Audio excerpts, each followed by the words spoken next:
नमस्कार, म श्रीनारायण महतो।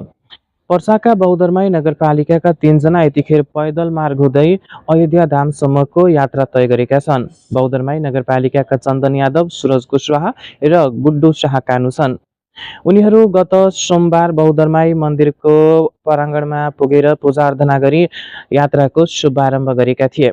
हाल उनीहरूको यात्रा 8औं दिनमा प्रवेश गरेको छ र यतिखेर भारत स्थितको गोरखपुर जिल्लाको गोरखनाथ मन्दिरसम्म पुगेका छन्।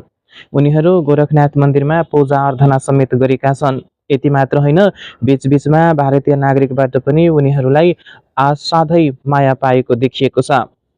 उनीहरूको बासको व्यवस्था र खानाको बन्दोबस्त भारतीय नागरिकहरूले गर्दै आएका छन्।